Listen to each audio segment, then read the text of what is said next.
Hello and welcome to the studio. Thank you for joining me today. I was going to do a cover today, but my voice is a little bit ropey, so I'm going to wait till I'm 100% for that. Instead, I'm going to talk about what shapes us as guitarists. So whether you're a speed freak,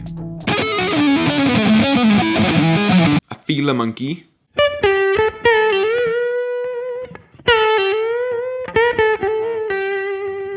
a sight-reading guru, or an inhuman listening pig. It's good to understand that everything you do has an effect on the musician that you eventually become. And these are my views on it.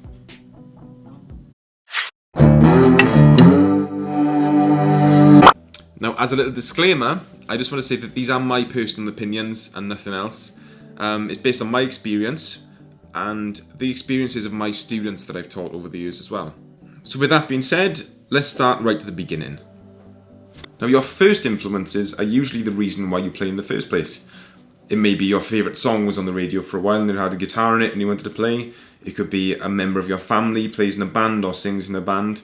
And all the songs that you learn right at the beginning of your journey serve as grounding for everything after that. Whether that's Buddy Holly or AC/DC or Metallica or Radiohead or Muse or Ed Sheeran, Justin Bieber, George Esmond.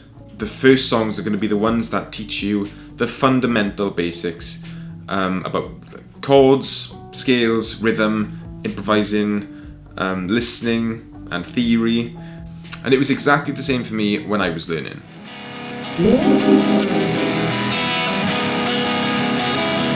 Like a lot of people, I started playing electric guitar.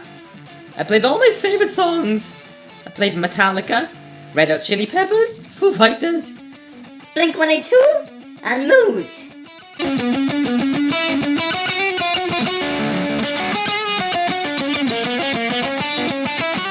But it wasn't long before my musical taste progressed to something a bit more complicated and challenging. I went from alternative rock to heavy rock, to blues, to new metal, And so on and so on. You don't want to hear my kind of life story? Or do you? Now, I know that this is a familiar story for a lot of guitarists, but no matter what style that you started learning and what songs you learned at the beginning, every genre requires a certain set of skills. Sorry, I thought I was going to turn into Liam Neeson then. Liam Neeson. And once you've mastered those skills, it can lead to new types of music, new and exciting things that you haven't heard before, and that's when you grow as a guitarist. Now for some people, this can be a tool for personal development, and they get enticed into so many different types of music, different genres, different styles, different techniques. It becomes an itch that never gets scratched. The more you learn, the more you want to learn. And you end up getting interested in much more experimental kinds of music. You start touching on jazz, and then it becomes quite fun. And you learn about complicated melody. You learn why harmony works. You learn why certain chords lead to other certain chords. You might learn about negative harmony. You might learn about the super mega hyper proton powered electrical tentacle Lydian scale. That isn't a thing, by the way, I just made it up. because I'm really cool. But that's just a personal thing. That's something that you may do just for yourself and for no one else. It never gets shared with anyone else outside of earshot of your amp. Other people actively want to make this a full-time career. They see an opportunity to make this into a life career choice. And after you've made that decision to make it a career, every professional decision that you make after that has a big effect on your skill set. You could go into education, you could become a fully qualified teacher, you could teach in schools or privately. This will make you quite a well-rounded guitarist because you need to know a little bit about everything. You don't know what question someone's going to ask you, and a lot of the time in the beginning, if I didn't know the answer, I would say, I will know the answer next week. And I'd look up on whatever it is. It might be World War II song that I've never heard before, and I'd learn it for the next week. Now, I've taught so many people who've asked me so many different things, I kind of know already what I'm going to be asked, unless it's something really, really obscure. If you wanted to play live, then you could be in a band.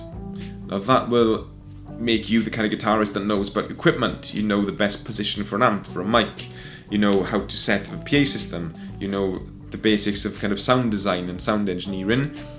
Stage presence, how you should be acting on stage. How to conduct yourself in a band situation with the people. How to play to serve the song rather than your ego. How to play in the pocket. If the band thing isn't for you, you might be a solo artist. You could learn to sing and play at the same time. And if you're a singing guitarist, you will be very valuable. You could write your own music, you could write for someone else. You could be a depping musician, where you've got to learn a full set of songs on the day of a gig because a guitarist has let down a band and they've asked you to come and stand in for them. You may learn to be a looping legend or a percussive guitar slapper. Slap. You may want to get into session work, where you've got to be proficient in a lot of different styles and be able to play the same fundamental thing in a lot of different ways. You could be guitarist in a theatre production, where you're reading music in the orchestra pit. You could record original music in your own home studio. And this is why every guitarist is completely different. Not everyone approaches a solo the same way. Not everyone is a classical posture porpoise. Not everyone was a metronome jockey in the 80s.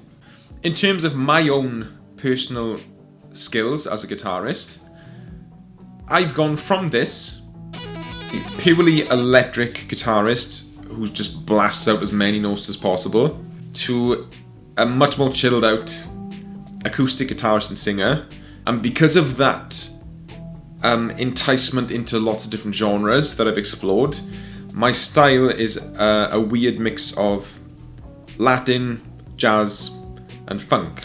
And I do enjoy classical as well. I've mentioned in a previous video that I'm quite good at learning songs fast because of the teaching that I've done. I've taught a lot of different people a lot of different songs. So those things together just make my position as a guitarist perfect for weddings and wedding ceremonies. I've been asked to play Rammstein in a wedding, and I've had to rewrite how a Rammstein song sounds, which is very abrupt and very in your face, and turn it into something that the bride's nan would enjoy. That's where my skill set comes from. Now, every professional guitarist, this goes for the world famous ones and the ones that no one knows, like me, we all play to our strengths. So you wouldn't see Slash releasing a classical album. You wouldn't see Jose Gonzalez ripping through like a metal cover, because it's not what they do. It's not to say they can't do it, but they've built a career on their strengths, what they do best, which is why people always say that there's not many guitarists which are really good at everything, because no one has time to put 20 years into rock and 20 years into classical and 20 years into jazz or funk or whatever. There's not enough time in one lifetime. And as a guitarist, your strengths will always be changing. They'll develop over time. My strengths have gone through a lot of different changes. And you too will go through a lot of different changes. You go through a lot of different kind of forms of yourself. I heard quite a good quote the other day. The man that you are going to become will be standing on a mountain made of the dead versions of yourself. Is that a bit too dark? No, I think it kind of applies. So what I'd like you to take away from this video is just be aware and remember that the type of guitarist that you are and the skills that you develop as a musician is influenced by all sorts of things. And everything you do will mold you into an ever-changing conduit for creative thought and expression.